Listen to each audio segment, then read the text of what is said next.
Halo semuanya, selamat datang di video presentasi saya.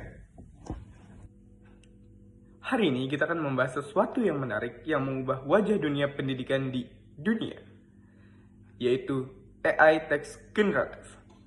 Mungkin kalian sudah tidak asing atau familiar dengan kata-kata ChatGPT, Gemini, atau Clouds. Tapi, alat-alat ini bukan sekedar mesin pencari biasa, melainkan teknologi transformatif yang membantu kita untuk mencari informasi dan berpikir kreatif. Namun, kehadirannya di kampus menjadi dilema besar. Apakah AI adalah kesempatan emas untuk meningkatkan kualitas belajar atau justru menjadi tantangan yang mengancam integritas akademik kita? Mari kita bedah mendalam. Di video ini, saya akan menggunakan Gemini AI sebagai mesin pencarian kita. Pertama, mari kita lihat peran AI sebagai mitra curah pendapat atau brainstorming. Seringkali, hambatan terbesar dalam menulis adalah writer's block atau bingung harus mulai dari mana ini. Perhatikan contoh ini. Saya meminta AI menyusun struktur logis untuk esai mengenai dampak fenomena bahasa Jaksel terhadap identitas nasional. AI tidak hanya memberikan poin-poin, tapi juga membantu pengelompokan argumen dari sudut pandang sosiologistik.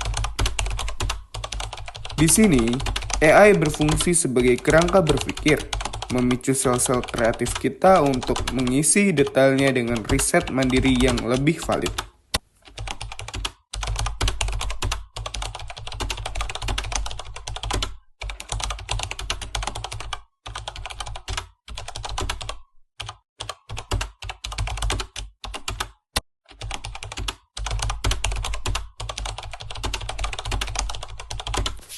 Contoh yang kedua, AI bisa bertindak sebagai tutor pribadi yang tersedia 24 jam.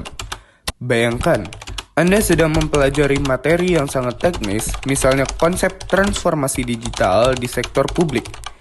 Jika penjelasannya di buku teks terasa lebih kaku, kita bisa meminta AI jelaskan konsep ini seolah-olah saya adalah anak muda yang suka main game.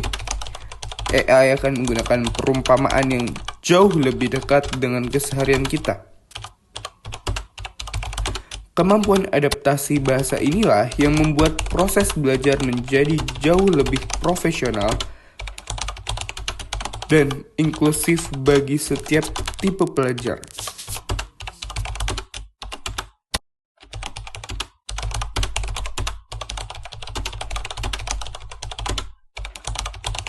Sebagai contoh yang ketiga, saya sudah menyiapkan draft paragraf kasar yang bisa kita ubah menggunakan AI. AI sangat unggul dalam membantu penyempurnaan karya. Kita bisa memasukkan draft kasar paragraf akademik kita dan meminta evaluasi terhadap alur logikanya. Apakah ada kalimat yang rancu atau apakah transisinya sudah halus? Dengan bantuan ini, kita bisa belajar bagaimana standar penulisan yang profesional itu terlihat. Namun, perlu diingat, tujuannya adalah memperbaiki kualitas tulisan kita, bukan membiarkan AI menuliskan seluruh isinya dari nol tanpa pengawasan kita. Analisis dampak dan tantangan.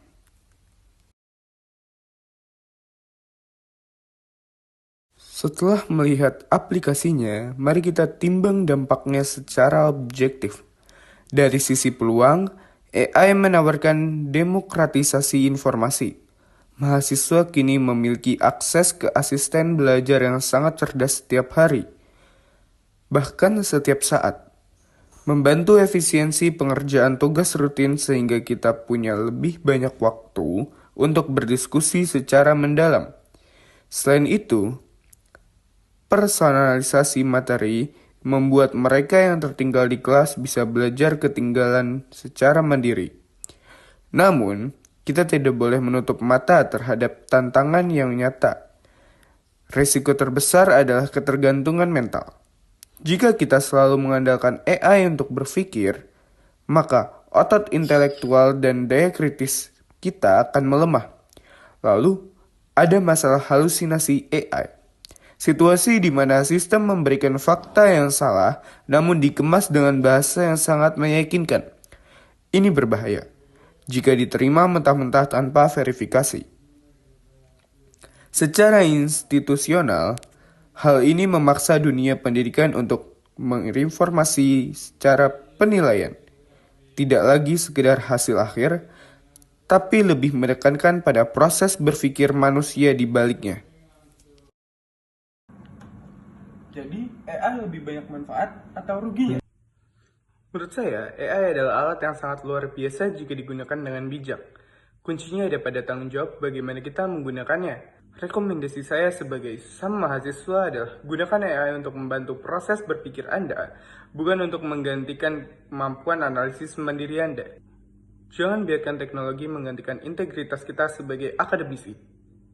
Gunakan secara etis agar kita tetap menjadi nahkoda atas kemampuan diri kita sendiri. Terima kasih sudah menyaksikan video presentasi saya dari awal sampai akhir. Saya pamit undur diri.